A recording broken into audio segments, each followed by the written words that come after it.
Le vamos a dar la bienvenida a los estudios de los platos de Vegavisión, en este territorio natural que es el suyo también, al consejero de Medio Ambiente del Gobierno de Cantabria, Ordenación del Territorio y Urbanismo, todo junto, para que haya la parte azul medioambiental y la parte verde conservacionista. ¿Cómo lo lleva Javier Fernández González, que es un jurista, pero es un gran voluntario ambiental? O por lo menos en el plan Provoca te has mojado. Yo la verdad es que estoy, ahora que ya llevamos ya 3 años y medio de legislatura, la verdad es que ya se puede hacer balance de tantas cosas que se han impulsado y se han abordado. Yo creo que somos una consejería que desde el principio nos planteamos intentar resolver problemas, que había muchos en temas urbanísticos sobre todo, también en temas medioambientales.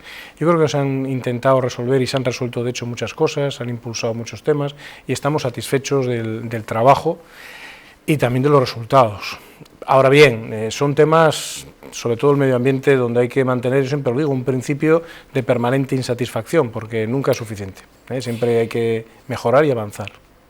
Y otra connotación, que todo es medio ambiente, es transversal a todo, ecología, economía, van de la mano, porque desde el uso del agua hasta el uso de un paisaje, hasta cualquier materia prima, todo viene por una situación de conservación que tiene que compaginarse con también la explotación, entre comillas, o el uso del hombre de sus recursos del planeta, ¿no? Sí, yo creo que hay un concepto que cada vez cala más en nuestra sociedad, cada vez cobra una mayor dimensión e importancia, que es el concepto de la sostenibilidad, Sustentabilidad, como decían también en otros países. La sostenibilidad es un concepto fundamental y justamente tiene todas esas patas, la pata medioambiental, la pata económica y la pata social, es decir, las tres bases, los tres fundamentos sobre los que se asienta la idea de la sostenibilidad, medio ambiente, economía y sociedad, pues yo creo que están íntimamente unidos, y en nuestra consejería pasa lo mismo. Nuestra consejería es una consejería que tiene que buscar un equilibrio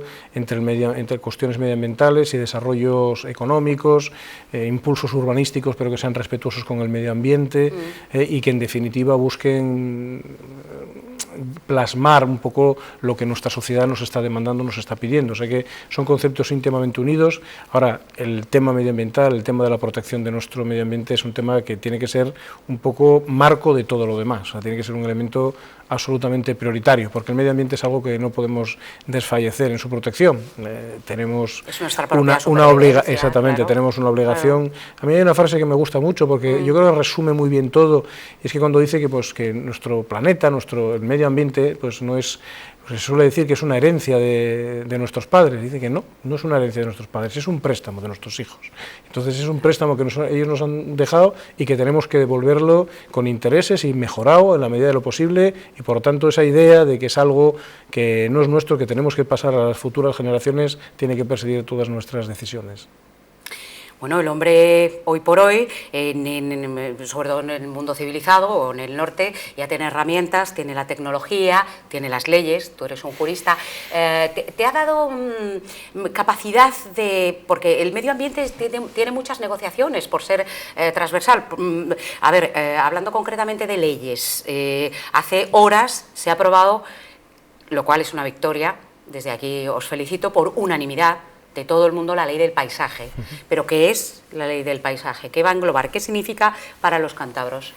Bien, la ley del paisaje yo creo que era una demanda es una demanda de nuestra sociedad, porque yo creo que todos los ciudadanos de Cantabria somos conscientes de lo importante que es el paisaje. El paisaje es un activo fundamental de nuestra región, es una seña de identidad de Cantabria, y es algo que los ciudadanos nos demandan que defendamos desde las tres grandes obligaciones que tenemos en relación con el paisaje, que es ordenarlo, gestionarlo y protegerlo, ¿no? Entonces era necesario crear instrumentos que permitan llevar a cabo esa ordenación, esa protección, esa gestión.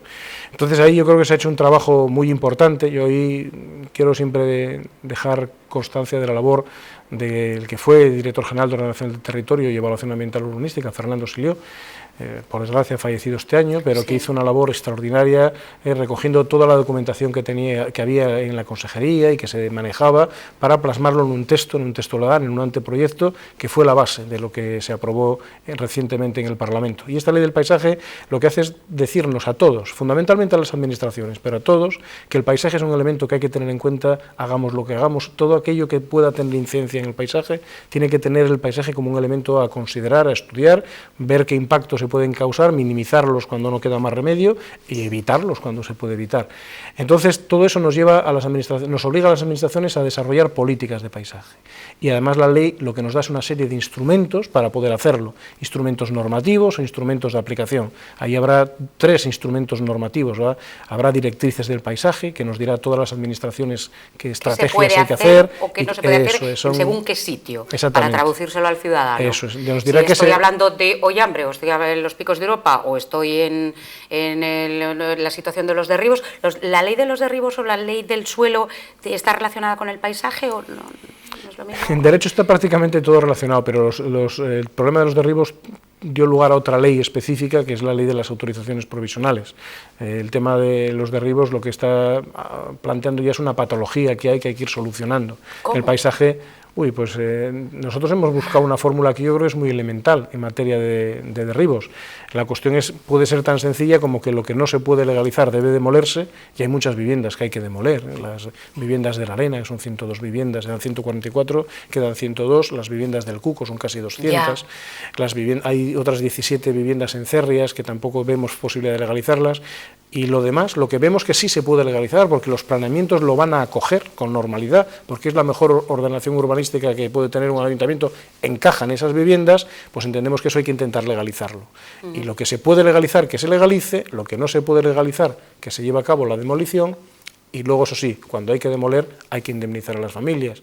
Y queremos que la mejor forma de indemnizar a las familias es sustituyendo su vivienda por otra vivienda. Claro, una casa por otra, porque me imagino que en su momento habría instituciones que o darían los permisos o bueno, darían vía libre a esas construcciones que en estos tiempos, además de crisis o de carencias económicas, parece también una especie como de derroche, echar abajo, ¿verdad? Siempre la demolición de un edificio crea como una especie de síndrome de, ¿pero qué están haciendo, no? Sí, lo que ocurre es que cuando son viviendas que no encajan en la legalidad urbanística, no queda más remedio que demolerlas. Lo que buscamos es que socialmente tenga el menor perjuicio posible. Por eso creemos que esa vivienda que tiene que ser demolida, la mejor solución posible para la sociedad en general es, como digo, construir otra legal que sustituya a la vivienda que tenga que demolerse, y las familias que tengan como garantía que la Administración, que es la gran culpable de todo este problema, le va a buscar una solución indemnizándoles, dejándoles indemnes, como dice el propio término, pues con una vivienda de las mismas características. Quid pro quo. Exactamente. Creemos que es la mejor solución indemnizatoria en este caso, y las familias por eso les ofrecemos primero un intento de legalizar lo legalizable, y segundo, si eso no prospera, porque quien tiene que decidirlo son los tribunales y hay que respetar lo que digan los tribunales, si eso no prospera, que tengan un acuerdo indemnizatorio que consista en la sustitución de su vivienda por otra. Y si la Administración no cumple ese compromiso de sustituir su vivienda por otra, entonces que sea un árbitro en el que, cuando se ponga de manifiesto ese incumplimiento, pues un árbitro decide cuál es la indemnización que hay que pagar, para que las dos partes no tengamos que andar haciendo un peregrinaje ante los tribunales que nos puede llevar a los 2 años. Pongámonos de acuerdo en que un árbitro independiente fije el valor cuando la Administración incumple su compromiso de entregar una vivienda por otra. Bueno, el consejero de Medio Ambiente, Javier Fernández, ha venido a vernos a los estudios de Vegavisión. Estamos muy cerquita del Besaya, estamos a metros prácticamente. El Besaya es un río que nace en Campó, curiosamente a los pies de Fresno del Río y de Aradillos. Yo he vivido allí mucho tiempo y sale un chorrito muy chiquitito debajo de una virgencita, y luego va y viene por unas hoces y luego se hace muy grande y luego pasa por zonas industriales, y entonces es esa vida del río que da vida a por donde pasa, y que muchas veces es usado, maltratado. Bueno, había que limpiar el Besaya, hay que recuperar muchas veces las áreas degradadas. Y el plan Besaya Green Network, que es una red de trabajo verde en el Besaya, más o menos, ¿no? Green Network. ¿Eso qué es lo que es? Como dice, A ver, ¿eso qué hay que hacer? ¿Se puede recuperar? El proyecto que el del Gobierno planteó desde el principio de legislatura va más allá de lo que es la recuperación concreta de un río. Yo creo que es el impulso socioeconómico y ambiental de una comarca, de toda la comarca que viene vertebrada, eso es cierto, por el Besaya, ¿no? Por el Saja-Besaya. Entonces, lo que pretendíamos es que esta comarca, que había sufrido de forma especialmente dura, yo creo que las consecuencias de la crisis, pues necesitaba un impulso, y necesitaba desde luego el compromiso de todas las administraciones de que efectivamente ese impulso vamos a darlo entre todos. Yo creo que tanto el gobierno regional como todos los ayuntamientos de la cuenca del Besaya nos comprometimos ya desde el principio de la legislatura de prestar una especial atención a este ámbito y hacerlo desde todos los puntos de vista posibles, ambiental, económico, social, infraestructuras, todo lo que se nos ocurra, impulso de la economía, impulso del turismo rural. Entonces, lo primero que hicimos fue realizar un gran estudio, un estudio que llevó a cabo la Universidad de Cantabria, la Fundación Torres Quevedo, para ver, porque si vas a hacer un gran proyecto, quieres que se construya, claro. Si quieres que se construya sobre buenos cimientos, pues los mejores cimientos es un estudio serio, científico. Y ahí ya surge, no solamente se limita a analizar la comarca, sino que ya pone de manifiesto cuáles son sus potenciales valores, que ya presenta una serie de ideas, y sobre ese estudio, esas ideas, ese análisis, ya el gobierno, tanto el gobierno como las administraciones, ya vamos dando pasos, vamos impulsando proyectos, de manera que el Besaya 2020 sea como una especie de gran mosaico donde se vayan añadiendo piezas a ese puzzle. Entonces, hasta una de ellas es el Besaya Green Network. ¿El Besaya Green Network qué es? Pues es un impulso, es la idea de llevar a cabo impulsar la idea de la economía verde, del empleo verde, porque sí vemos que una forma de impulsar esta comarca es impulsar sus valores medioambientales que sirvan luego de reclamo a una actividad económica basada, por ejemplo, en el turismo, el turismo rural, en todo ese tipo de aficiones, en una industria, efectivamente, claro. Pero el Besaya tiene unos valores ambientales extraordinarios, muchas veces estaban siendo poco a poco acosados, en el caso de toda la ribera del río, pues toda la invasión de todas las plantas invasoras, ya sea plumeros, desde los plumeros ya sea renutria japónica. Bueno, pues el Besaya 2020 desde el principio llevó a cabo acciones ya desde el primer momento de recuperación del río en Torrelavega, yo creo que fue un auténtico emblema de recuperación del río, Santillana, Suances, yo creo que todos los Cartes, se empezaron a hacer muchas acciones, pero queríamos también darles una especie de hilo conductor, hacer una visión más global, y el Besaya Green Network lo que articula son hasta 18 proyectos, todos ellos de recuperación medioambiental, que se llevan a cabo en distintos ayuntamientos, en 10 o 11 ayuntamientos, y que además va a generar pues, cerca de 300 empleos, una inversión de más de 4 millones de euros, y supone dar un impulso ambiental y también económico, porque la mejora medioambiental de esa zona va a ser un reclamo turístico también importantísimo y de uso para y la zona. Y de uso y disfrute. Y esa es una pieza, pero habrá muchas más. Claro. Hay otro proyecto interesantísimo, el proyecto Odisea, que también ya se está implantando, que lo que fomenta es el turismo que viene desde la costa, que sube río arriba. Que sube río arriba, llega efectivamente al puerto de Suances, y el puerto de Suances es la puerta de entrada a toda una comarca que ofrece Yo no conocía el nacimiento del Besaya ahí en Campó, no lo conocía, en Campo de Medio, y claro, llama muchísimo la atención. Llama un poco de cómo nace un río cuando ves todo el transcurso. Además, aquí en Cantabria las cuencas son emblemáticas porque dividen nuestras partes, nuestras regiones están todas con sus venas, ¿verdad? La ley del paisaje se pone de manifiesto las distintas unidades precisamente, y ves como la inmensa mayoría son los distintos valles que van generando los distintos ríos. Claro, las venas ahí. Bueno, es la parte guay, es la parte bonita del trabajo, porque es un trabajo muy duro que además nos estás confesando que también se hace todo el cuerpo técnico, toda la gente que está detrás del escenario. Tú eres la persona que da la cara como consejero, pero detrás hay un montón de técnicos que están recogiendo el papeleo, la información. A ver, la parte bonita es esa recuperación de un área degradada, que hagas la magia de donde había una cantera, o un vertedero o un río. Esa es una parte, desde luego, bonita, atractiva, fundamental, pero lo que tiene que servir es de atractivo para muchas otras cosas más.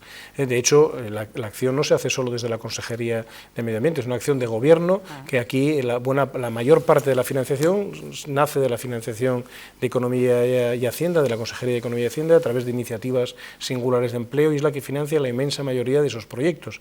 Desde la Consejería de Medio Ambiente, justamente, lo que vamos es a financiar aquello donde ya el dinero de la Consejería de Economía no llegaba. Entonces, como son proyectos ambientalmente interesantes, nosotros ya nos comprometimos que donde no llegase el dinero de esa iniciativa singular de empleo, que por primera vez se destina íntegramente a ayuntamientos del Besaya, además de la que hay con carácter general en la región, pero hay alguna parte específica para entidades locales en el ámbito del Besaya, pues nosotros llegamos donde no llega el dinero de la Consejería de Economía y Hacienda. Es decir, entre todos tenemos que sumar para que iniciativas de este estilo lo que sirvan es para revitalizar la zona. La regeneración ambiental es una parte, pero antes te ponía de manifiesto el impulso del turismo. También pues acciones en relación con mejora de las infraestructuras. Nosotros tenemos un plan de abastecimiento y saneamiento donde la comarca del Besaya se van a hacer actuaciones importantísimas. En el Alfuro de Lloredo, por ejemplo, vamos a impulsar toda una mejora, una renovación de su red de saneamiento. Yo creo que es una de las grandes obras de saneamiento que aborda esta consejería esta legislatura, una inversión de casi 5 millones de euros solamente en el saneamiento de esa zona. Pues la suma de todo ese tipo de acciones, de inversiones, yo creo que tienen que ir transformando la comarca, porque lo realmente bonito de la comarca del Besaya es llevar a cabo una serie de acciones que estimulen la regeneración de esta zona y que al final consigamos reducir el paro, revitalizar la comarca. Eso es lo que es realmente bonito. Es un conjunto. Bueno, como nos hemos ido al río, del río es el agua, la gestión del agua, el saneamiento, las inversiones hidráulicas. A ver, el agua es un recurso que se acaba y que se agota, y hay países que no lo tienen, y entonces lo tienen que desalar, el que le falta el agua sabe lo que es. Aquí bueno, tenemos mucha agua, ciertamente, pero la tenemos que gestionar, y el agua se capta, se lleva, no es de nadie y es de todos, se capta, se lleva, se usa, se ensucia, se vierte, hay que limpiarla, las EDAR, las estaciones de depuraciones de aguas residuales, el sanear, como su propia palabra indica. Eso es una de las partes más fuertes para convencer a los cántabros que, como el agua cae del cielo muchos días al año, pues aquí no pasa nada. Pero es que el problema del agua es casi más cuando sale por nuestros usos, por el agujerito en el baño o en la cocina, que cuando llega, o todo el viaje del agua. Yo creo que nos has explicado perfectamente por qué era necesario en Cantabria aprobar una ley del ciclo integral del agua, que es justamente lo que acabamos de hacer el mes pasado. Es que me parece magnífico. A principios se ha publicado ya el 4 de diciembre, se ha publicado yo creo en el Boletín de Cantabria la nueva ley que aborda precisamente todo ese ciclo que tú describías, el ciclo del agua, desde que nace, desde que se capta, hasta que llega a nuestras casas a través del abastecimiento domiciliario, hasta que se usa, hasta que luego hay que depurar y hay que volver a llevar al medio natural en las mejores condiciones posibles mediante las redes de saneamiento. Todo ese ciclo integral era necesario regularlo. En Cantabria no había una ley que regulase el ciclo integral del agua, había una ley de saneamiento y nosotros queríamos darle esa visión global, esa visión general, abordando el tema del saneamiento, pero también poniendo de manifiesto la importancia de los temas de abastecimiento y dando una visión conjunta de todo ese ciclo y resolviendo sus problemas fundamentales, la relación de la distribución de competencias entre la comunidad autónoma y los ayuntamientos, cómo la comunidad autónoma tiene que ayudar a los ayuntamientos a prestar sus servicios y sobre todo tenemos que intentar que todas las importantísimas inversiones que se hacen en materia hidráulica, que son inmensas, aquí tenemos grandes infraestructuras, aquí todo el mundo oye hablar de la autovía del agua, del bitrasvase, pero eso hay que que son obras hay que de cientos de millones de euros y a las que se suman una intrincadísima red, tanto de abastecimiento, de saneamiento, de planes hidráulicos. Bueno, pues todo eso tenemos que gestionarlo de la mejor forma posible y hay que racionalizar la utilización de los recursos públicos en esa materia. Por eso nosotros, una de las cosas que veíamos fundamentales es abordar un plan también de abastecimiento y saneamiento donde se pusiesen de manifiesto con esa visión global todas las necesidades que tiene la comunidad autónoma, tanto en materia de abastecimiento y saneamiento, y que no se destine el dinero a un ayuntamiento porque tenga una mejor relación con la consejería.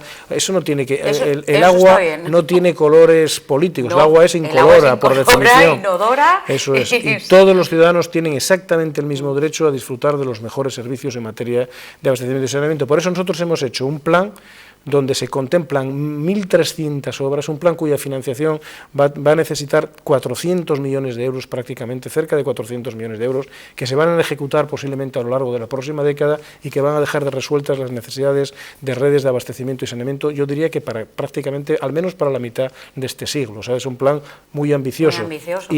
Y lo que hace es ordena todas las obras de abastecimiento y saneamiento que se necesitan, pero con criterios objetivos, con criterios de necesidades sanitarias, necesidades medioambientales, número de personas afectadas, número de personas que se ven beneficiadas por esa obra, y lo curioso es que nos hemos puesto de acuerdo.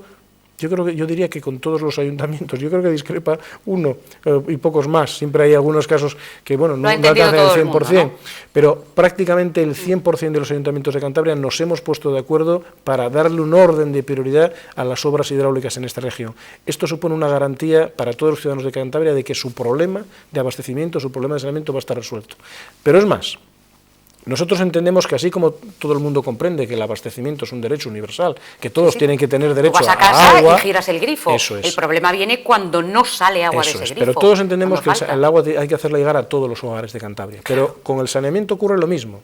Y sin embargo, esto es una idea que no era siempre así. Entonces, ¿nosotros qué hemos hecho? Hemos hecho un plan que va a dar servicio al 99% de la población. Hoy más o menos está enganchada a la red de saneamiento casi el 90%, pero todavía quedan pues 60.000 personas que no están enganchadas.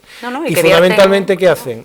Tienen fosas sépticas en... Entonces, lo que hemos hecho es que aquellos ciudadanos que no les podemos prestar el servicio de abastecimiento, de saneamiento, mediante un enganche a la red de saneamiento, les vamos a gestionar de forma gratuita sus fosas sépticas, para que todas esas fosas sépticas, todo eso vaya donde tiene que ir, a las estaciones depuradoras de la mejor forma posible. Entonces, ese es un servicio que vamos a prestar de forma gratuita a todas aquellas familias que no estén enganchadas a las redes de saneamiento. ¿En cualquier zona? En cualquier zona. Lo único, eso sí, cuando tienen su red de saneamiento próxima, tienen que engancharse y les damos un plazo de 1 año para que lo hagan. Ahora, si no la tienen o porque se va a construir, pues hasta que se construya seguiremos gestionándoles gratuitamente sus fosas sépticas. Cuando ya se le construya esa red de saneamiento próxima, volveremos a darle un plazo de 1 año para que se enganche. Por tanto, yo creo que hay que lanzar la idea de que el saneamiento es cosa de todos los ciudadanos de Cantabria se merecen un buen servicio de saneamiento, porque entre otras cosas todos tenemos que contribuir con el canon de saneamiento a mejorar las condiciones de nuestros ríos, de nuestras costas. El agua que vuelve al medio natural tiene que volver en las mejores condiciones posibles. Eso está clarísimo. Ocurrió ha ocurrido en el medio ambiente en España, porque en otros países España en los estados comunitarios es uno de los países y además por zonas que más gasta de agua y que más barato la paga. Curiosamente todo el mundo apaga las luces y se queja del recibo de la luz y de los precios de la luz como energía, y el agua es una fuente de energía todavía más complicada de tratar y de renovar y de sanear que la energía, por ejemplo, el suministro eléctrico, que tiene muchas más fuentes de entrada. Bueno, en el saneamiento del agua, 526 obras de saneamiento, 738 en los próximos años. La última has inaugurado en Ribamontana al Monte, en Villanueva, en enero, 300.000 euros del saneamiento. Y bueno, tú hasta el 2020 vas a tener un montón de trabajo. Y nosotros este año 2014, y pese a la situación de dificultad económica que tenemos, y todos saben que nuestros presupuestos son los presupuestos donde medimos el euro hasta, vamos, lo mimamos y lo consideramos. Sin embargo, hemos sido capaces de impulsar casi cerca de 80 obras municipales, o sea, 56 en un gran paquete de obras municipales, más luego las pequeñas necesidades que van surgiendo. Es decir, hemos destinado pues entre 12 y 14, casi 13-14 millones de euros a obras municipales, porque ahora el Gobierno de Cantabria intenta ayudar a los ayuntamientos en temas de abastecimiento y saneamiento de manera que el 100% del coste de esas obras las asume el Gobierno, aunque sean servicios municipales, pero antes se hacía a través de planes donde coparticipaba el Estado, los ayuntamientos, el Gobierno, y nosotros como consideramos que todo el tema de abastecimiento y saneamiento es absolutamente prioritario, pues estamos financiando todas las obras y ese plan de abastecimiento y saneamiento ponía de manifiesto que todas esas obras que le quedan por hacer a los ayuntamientos se las vamos a financiar desde el gobierno. Es una forma de ayudar a los ayuntamientos a prestar pues es que los un ayuntamientos servicio. necesitan también Y sobre ayuda, todo, aquellas instalaciones que muchas veces estaban construidas y que a veces porque el ayuntamiento no tenía medios económicos, incluso a veces para hacer frente a los gastos de energía, de los gastos eléctricos, pues era un auténtico dolor ver cómo gran cantidad de estaciones depuradoras no funcionaban. Entonces, en la ley que hemos declarado todas las estaciones depuradoras de aglomeraciones urbanas de interés de la comunidad autónoma, de manera que las vamos a gestionar nosotros, mediante convenios con los ayuntamientos. No vamos a permitir que el dinero de los cántabros, que tanto nos cuesta a todos entregar en impuestos, que luego se derroche haciendo una instalación que no se pone en funcionamiento. Vamos a intentar ser eficientes en el uso del agua y eficientes también en el uso de las instalaciones hidráulicas. Sí, yo ese tema soy especialmente sufridora porque, bueno, en la familia tenemos la casa Liébana, somos oriundos de allí, y yo vi cómo hace muchos años se puso toda la red de abastecimiento, nos llegaba el agua. Yo he vivido lo que es estar en una casa sin agua y entonces ir a buscar agua para beber y no poder usar el agua y tener que hacer un aljibe, un depósito, hace pues más de 40 años, de los 52 que tengo, que ya lo digo para que la gente dice, pues eso, pues los que tengo. Y yo he vivido yendo en la bicicleta a buscar agua para beber desde pequeña, entonces el uso del agua le tengo especial atención. Y he visto cómo se hacía toda la instalación y luego no empezaba a funcionar y pregunté en el ayuntamiento y entonces me dijeron, que no voy a decir qué ayuntamiento es, pero bueno, me dijeron que es que no había dinero para que la bomba se pusiera a funcionar. Y digo, toda el agua, tardar lo que hemos tardado en llegar hasta tener el agua en la puerta de casa y seguimos como estábamos. Bueno, ¿qué te parece si hacemos un alto en el camino, tomamos un poco de agua, del Besaya ya, de la que está saneada, que se puede beber, y volvemos? Te voy a dejar que cojas fuerza porque vamos a hacer una pausa con Javier Fernández González, consejero de Medio Ambiente, Urbanismo y Ordenación del Territorio del Gobierno de Cantabria, pero es que vamos a volver en la segunda parte con el fracking. ¿Te atreves? Como quieras. Por supuesto, mantenemos una postura tan clara que se puede defender ante quien haga falta. Pues volvemos en un instante.